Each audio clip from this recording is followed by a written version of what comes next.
Shalom dan selamat pagi Bapak Ibu Saudara yang dikasihi Tuhan. Kita bertemu kembali dalam ibadah secara online pada hari ini. Kita bersyukur bahwa Tuhan dengan kasih karunia-Nya begitu mengasihi kita sehingga kita sampai saat ini boleh ada dalam keadaan sehat dan bersekutu bersama melalui acara pada pagi hari ini. Baiklah, kita akan berdoa.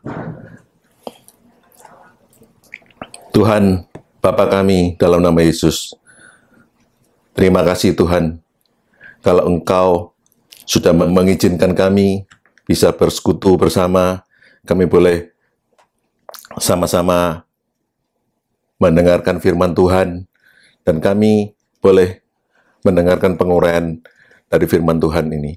Kami percaya bahwa Engkau yang akan mengampuni setiap dosa dan kesalahan kami, sucikan, kuduskan kami, agar supaya kami layak menghadirkan Engkau di tengah-tengah kami, dan Engkau juga yang urapi hamba-Mu yang akan membawakan firman Tuhan pada pagi hari ini, supaya boleh dimengerti oleh semua yang mendengarkan, dan menjadi berkat dan kekuatan dalam menghadapi setiap tantangan dalam kehidupan kami. Terima kasih ya Tuhan, kami serahkan pembacaan dan uraian firman Tuhan ini hanya dalam nama Yesus kami berdoa. Haleluya. Amin.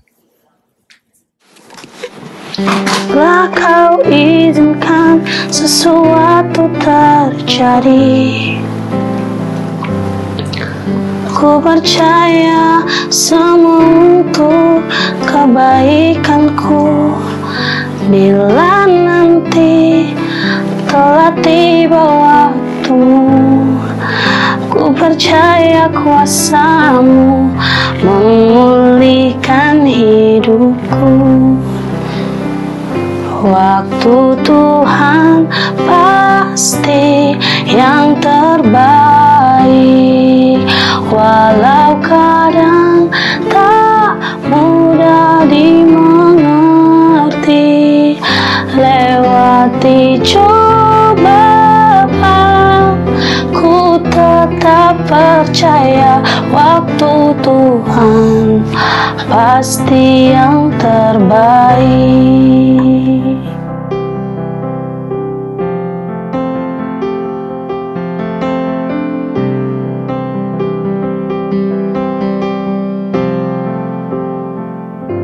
Bila Kau izinkan sesuatu terjadi, ku percaya semua untuk kebaikanku.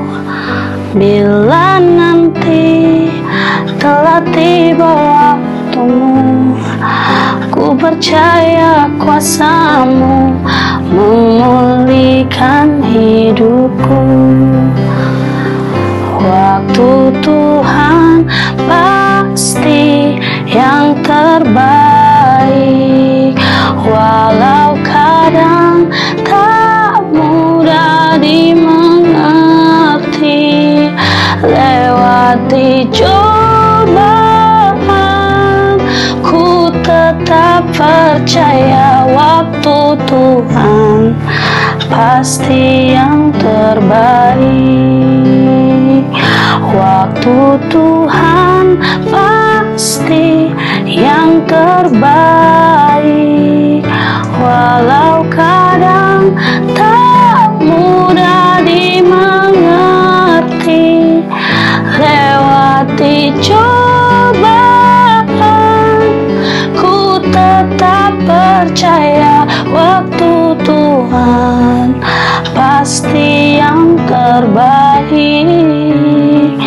Lewati cobaan, ku tetap percaya waktu Tuhan pasti yang terbaik.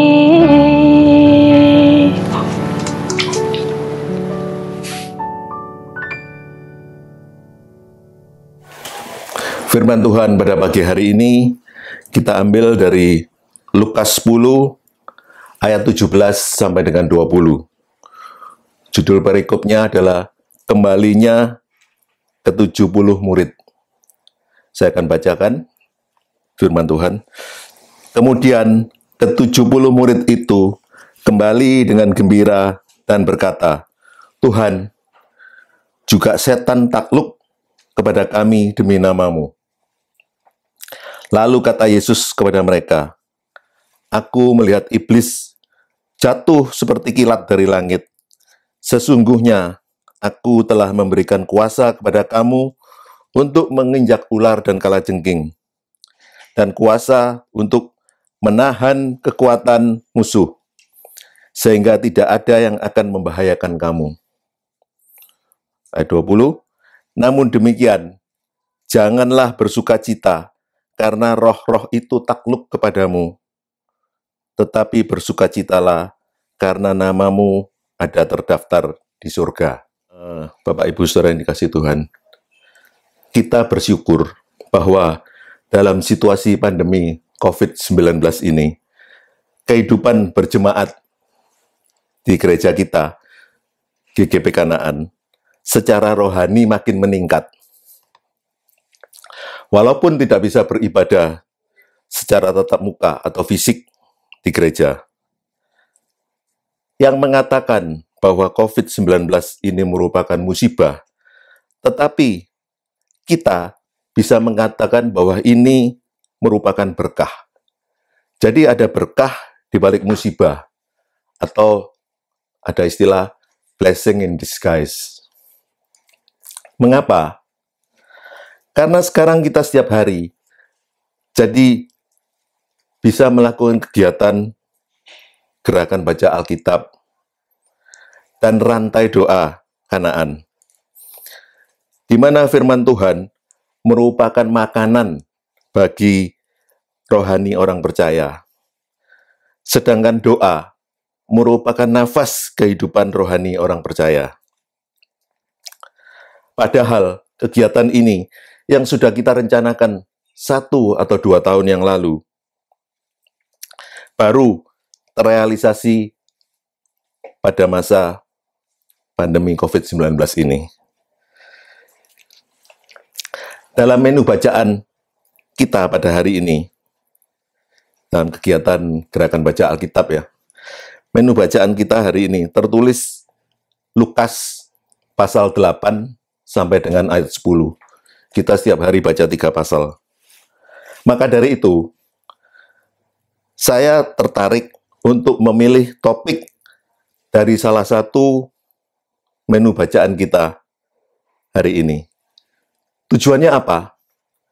Supaya membangkitkan minat atau rasa ingin tahu dari apa yang telah dibaca.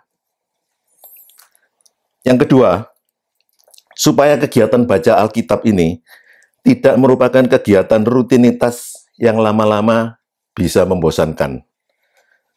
Yang ketiga, memberikan pemahaman yang lebih dalam akan rahasia dan maksud Tuhan akan firman-Nya. Sesuatu kalau hanya dibaca, artinya lewat panca indera mata, itu akan mudah terlupakan. Tetapi kalau juga didengar lewat indera telinga, maka akan melekat dalam ingatan kita, karena ada 2 panca indera yang difungsikan.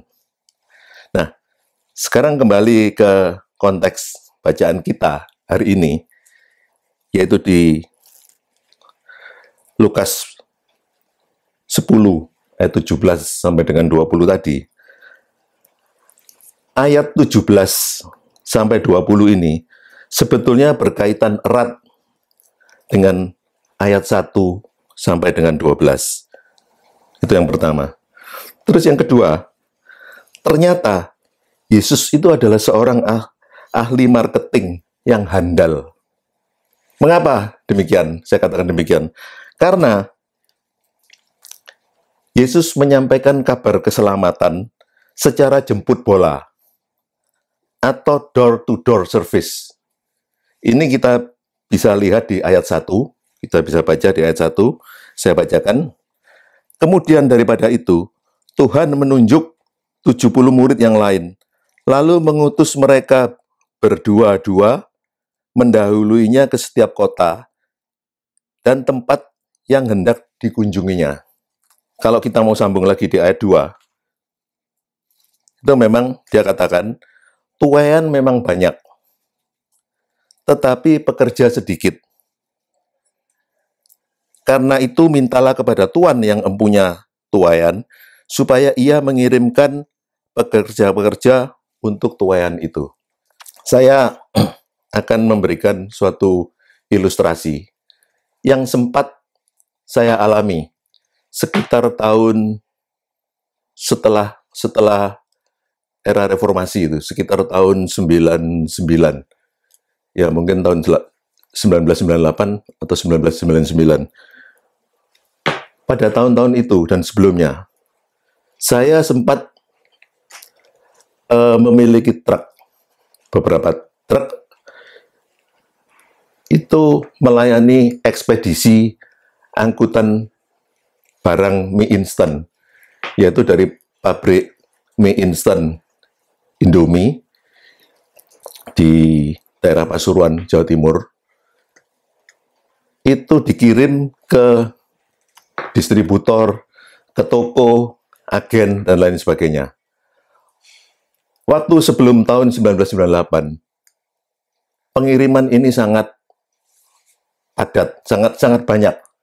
Jadi saya ada truk waktu itu sekitar 12 truk. Itu rata-rata hampir setiap hari selalu mengangkut barang.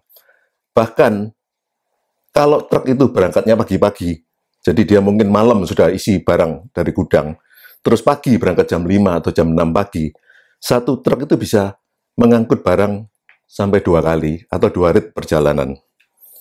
Nah, tetapi setelah era reformasi, di mana terjadi banyak perizinan yang lebih dipermudah. Dalam artian begini, kalau dulu orang membangun atau membuka pabrik mie instan itu sangat sulit. Bukan sulit masalah produksinya, tetapi kita tahu zaman waktu itu kan masih ada dominasi dan oligarki. Itu di mana pabrik mie instan masalah suplai tepung terigunya. Jadi pada saat itu Indomie, Sarimi, dan Supermi yang diproduksi oleh Indofood, grup Indofood, mendapatkan suplai tepung terigu dari PT Bogasari. Tetapi kalau ada pabrik mie yang lain, mereka kesulitan mendapatkan suplai itu. Ya kita tahulah keadaan ekonomi pada saat itu, di mana terjadi monopoli. Maaf, saya langsung menyebut merek, bukan karena saya mau mempromosikan, bukan, tapi karena itu betul-betul kejadian. Dan saya ingin memberikan ilustrasi ini untuk firman Tuhan pada hari ini yang saya sampaikan. Nah, Indofood dan Bogasari masih satu grup, jadi suplai tepung terigunya selalu lancar. Indofood waktu itu sempat terbuai karena merasa tidak ada saingan. Jadi mereka dalam memasarkan barang, itu selalu lewat distributor tunggal mereka, yaitu PT Indomarko. Jadi semua lewat PT Indomarko. Tetapi setelah era reformasi, di mana keran usaha dibuka secara luas, mereka sangat terpukul oleh produknya Wings Group, yaitu mie sedap. Karena apa? Karena mie sedap melakukan marketing secara jemput bola. Dan dia sistemnya juga door-to-door service. Mereka mengirim barang dengan kendaraan-kendaraan kecil, pickup, bahkan sampai gerobak motor, Tosa itu, mereka kirim sampai ke pelosok-pelosok pedalaman. Jadi masyarakat bawah itu cepat mengenal produk mie instan, mie sedap ini. Dan Indofood sangat terpukul. termasuk saya sebagai ekspediturnya, salah satu ekspeditur dari mie instan dari Indofood, banyak mengalami penurunan omset. Nah, ini suatu pelajaran bahwa mereka yang mau bekerja keras dengan jemput bola dan mendatangi konsumen secara langsung, itu akan menuai keberhasilan yang lebih baik. Saya tadi katakan bahwa Yesus ternyata adalah seorang ahli marketing yang handal. Itu yang pertama tadi. Jadi dia melakukan penyampaian kabar keselamatan atau Injil ini melalui ke-70 orang muridnya secara door-to-door service. Kemudian yang kedua, dia menjalin relationship yang baik dengan customer. Artinya menjalin hubungan baik. Ini kalau kita baca di ayat 5 sampai dengan ayat 8. Saya bacakan, kalau kamu memasuki suatu rumah, katakanlah lebih dahulu, damai sejahtera bagi rumah ini. Dan jikalau di situ ada orang yang layak menerima damai sejahtera, maka salammu ini akan tinggal atasnya. Tetapi jika tidak, salammu itu kembali kepadanya. Tinggallah dalam rumah itu, makan dan minumlah apa yang diberikan orang kepadamu. Sebab seorang pekerja patut mendapat upahnya. Janganlah berpindah-pindah rumah. Ayat 8. Dan jikalau kamu masuk ke dalam sebuah kota, kamu diterima di situ, makanlah apa yang dihidangkan kepadamu. Jadi dia mengajarkan murid-muridnya sebagai agen marketingnya itu untuk menjalin hubungan baik dengan orang yang akan disampaikan kabar keselamatan tadi. Jadi mengenai kabar gembira dari Injil. Nah, ini yang kedua. Kemudian yang ketiga, dia juga memberikan bonus kepada customer-nya. Di ayat 9, kita lihat di ayat 9, saya bacakan. Dan sembuhkanlah orang-orang sakit yang ada di situ, dan katakanlah kepada mereka, kerajaan Allah sudah dekat. Ini yang saya sebut bonus. Jadi, orang yang didatangi, kebetulan sakit, orang itu disuruh murid-muridnya untuk menyembuhkan. Baru mereka setelah doakan dan disembuhkan, baru dia sampaikan kabar keselamatan tadi. Di situ dikatakan, kerajaan Allah sudah dekat padamu. Yang keempat, dikatakan, ada evaluasi dan selalu konsentrasi pada target utama. Ini kita bisa temui di ayat 17-20 yang tadi kita sudah baca.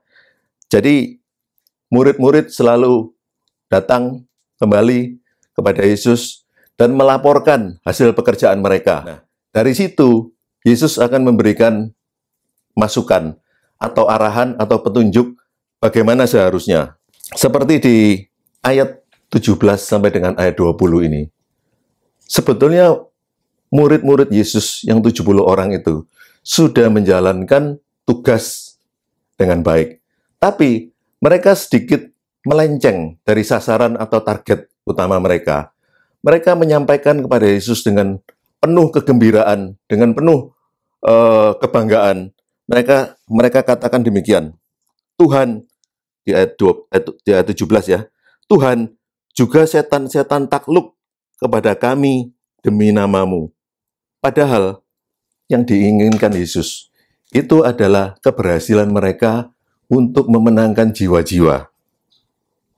Namun mereka rupanya lebih konsentrasi kalau merasa keberhasilan mereka itu kalau berhasil menaklukkan setan-setan dan iblis. Di ayat 18, Yesus jawab, lalu kata Yesus kepada mereka, aku melihat iblis jatuh seperti kilat dari langit. Tetapi di ayat 20, Yesus katakan, namun demikian, janganlah bersukacita, karena roh-roh itu takluk kepadamu, tetapi bersukacitalah karena namamu ada terdaftar di surga. Jadi, sebetulnya sasaran utama atau target utamanya dari Yesus itu adalah keberhasilan mereka memenangkan jiwa-jiwa. Sehingga nama mereka tercatat atau terdaftar di surga. Yesus ternyata merupakan ahli marketing yang handal. Jadi dia bisa tadi ada 4 langkah yang saya katakan, yang sudah saya sampaikan tadi. Kalau kita dalami lagi dari ayat 20, yaitu bersukacitalah karena namamu ada terdaftar di surga. Surga merupakan suatu kerinduan bagi setiap orang yang percaya kepada Yesus. Karena di sana Allah berdiam dan kita bersama Allah menikmati hidup yang kekal. Tapi ini ada yang ironis ya, ini ada suatu ilustrasi, entah benar atau tidak. Tapi saya yakin kecenderungannya memang demikian. Tadi saya katakan bahwa surga itu adalah kerinduan setiap orang yang percaya kepada Kristus.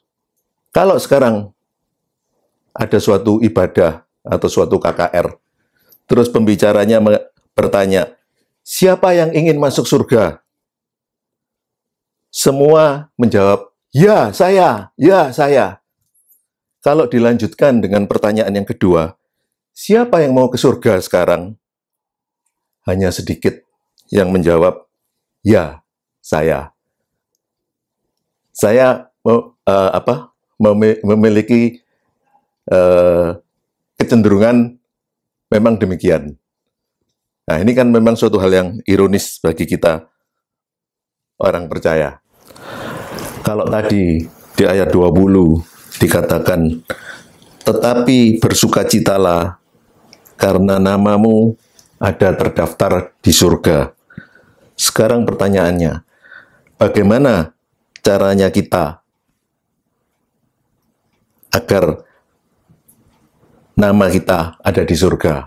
Kira-kira akhir September yang lalu, dalam pembahasan dan pendalaman firman Tuhan pada acara yang kita lakukan di Rantai Doa Kanaan, itu sempat dibahas tentang upah atau penghargaan atau reward yang diberikan Tuhan kepada kita sebagai orang-orang percaya manakala telah menyelesaikan pertandingan akhir rohani kita, yaitu pelayanan-pelayanan untuk Tuhan selama hidup di dunia. Nah, di situ kita membahas ada beberapa macam mahkota yang sempat dibahas, ada 7 macam mahkota, tapi salah satu di antaranya yang disebut sebagai mahkota kemegahan atau mahkota sukacita, itulah adalah mahkota yang diberikan oleh Tuhan kepada mereka yang telah memenangkan jiwa bagi Kristus. Apakah kalau sudah memperoleh mahkota kemegahan atau mahkota sukacita dari Tuhan ini, berarti nama kita terdaftar di surga? Ini memang kami tidak membahas sampai ke situ. Tapi dengan adanya topik pada hari ini juga merupakan suatu hal yang teringat dalam pikiran saya, bahwa ternyata kita itu juga ada disediakan macam-macam mahkota oleh Tuhan karena pelayanan-pelayanan kita selama hidup di dunia. Tapi yang jelas, sebaiknya untuk bisa nama kita terdaftar di surga, ini ada 3 hal yang mungkin bisa saya sampaikan. Yaitu yang pertama, bertobatlah. Kita baca di Matius 3 ayat 2. Saya bacakan Matius 3 ayat 2. Bertobatlah, sebab kerajaan sorga sudah dekat. Berarti, bertobat itu berarti melakukan perubahan pikiran, penyesalan dan perubahan perilaku kita. Jadi di sini meninggalkan kehidupan manusia lama kita yang mungkin masih dipenuhi dengan kedagingan dan menjadi manusia baru sebagai manusia-manusia roh. Ini yang pertama. Terus yang kedua, percaya kepada Yesus. Kita baca di Kisah Rasul 16. Kisah Rasul 16 ayat 30 dan 31. Ia mengantar mereka keluar sambil berkata, "Tuan, Tuan, apakah yang harus aku perbuat supaya aku selamat?" Ayat 31. Jawab mereka, "Percayalah kepada Tuhan Yesus Kristus dan engkau akan selamat, engkau dan seisi rumahmu." Jadi di sini kita harus percaya segala sesuatu mengenai Yesus, baik perkataannya, janjinya, teladannya, dan yang terpenting adalah mengakui dan menerima Yesus sebagai Tuhan dan Juru Selamat. Kemudian yang ketiga, melakukan firman Tuhan dan kehendaknya. Kita baca di Matius 7 ayat 24 sampai dengan 27. Saya bacakan demikian. Matius 7 ayat 24. Setiap orang yang mendengar perkataanku ini dan melakukannya, ia sama dengan orang yang bijaksana yang mendirikan rumahnya di atas batu. Ayat 25. Kemudian turunlah hujan dan datanglah banjir. Lalu angin melanda rumah itu, tetapi rumah itu tidak rubuh, sebab didirikan di atas batu. Ayat 26.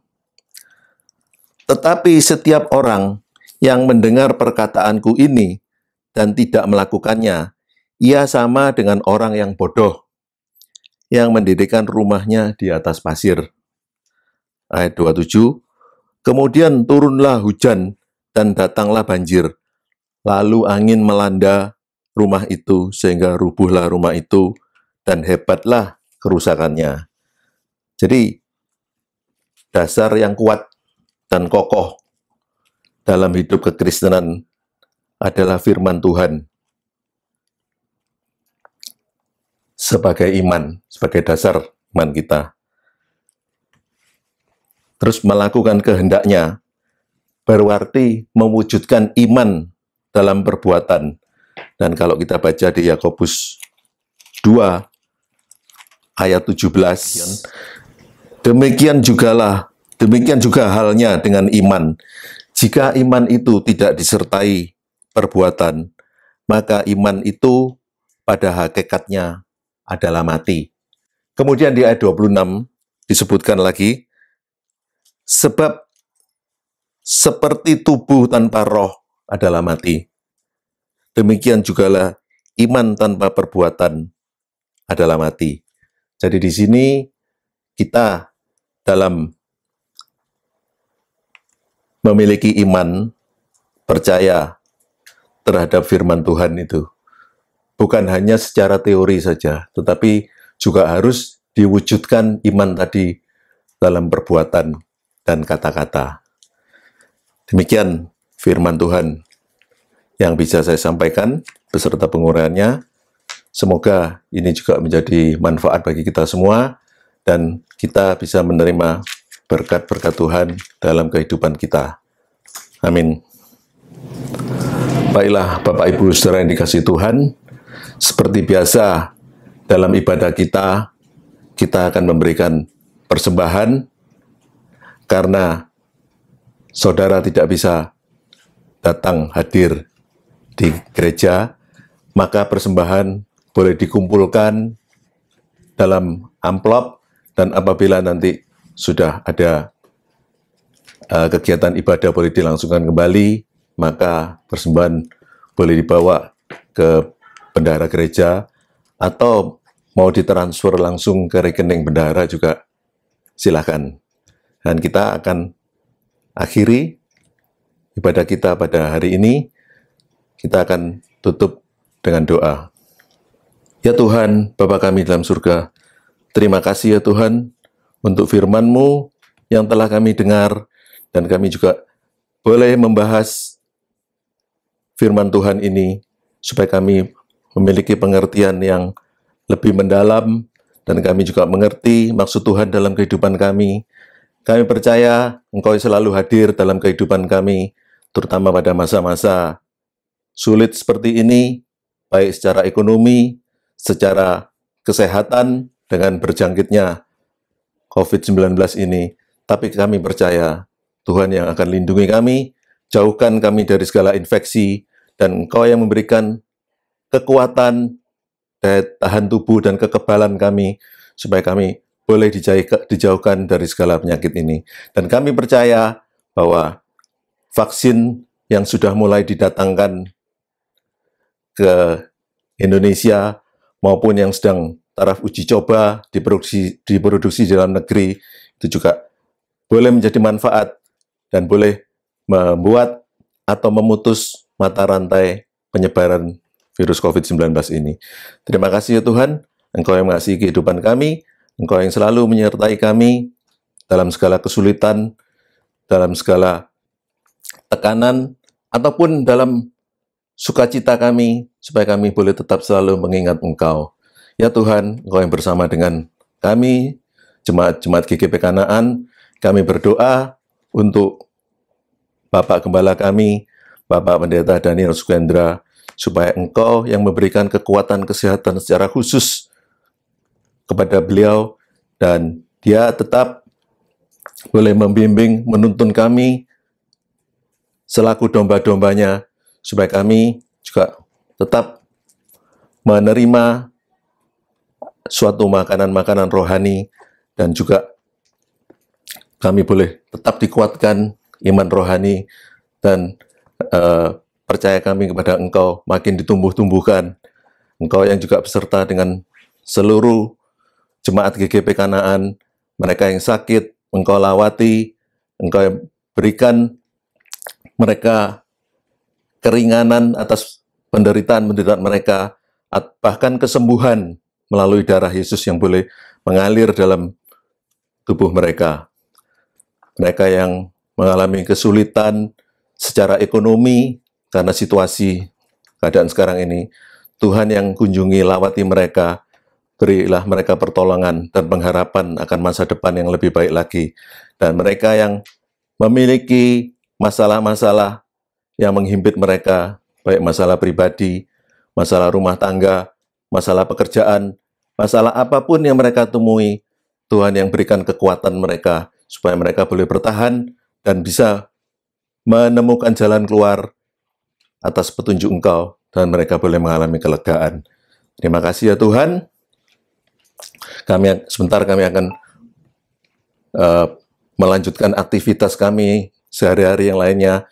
Biarlah Tuhan selalu menyertai kami. Baiklah saudara-saudara yang dikasihi Tuhan, kita arahkan hati dan pikiran kami, hati dan pikiran kita, biarlah kiranya berkat dan anugerah dari Allah Bapa, pengampunan dan kasih dari Yesus Kristus, penghiburan dan persekutuan dari Roh Kudus boleh menyertai kita selama-lamanya. Amin. Ibadah telah selesai. Terima kasih atas perhatian dan kesediaan Bapak Ibu Saudara sekalian untuk ikut ambil bagian dalam acara ini, dan kita akan berjumpa kembali minggu depan dalam acara yang sama, tapi topik yang berbeda. Sampai jumpa.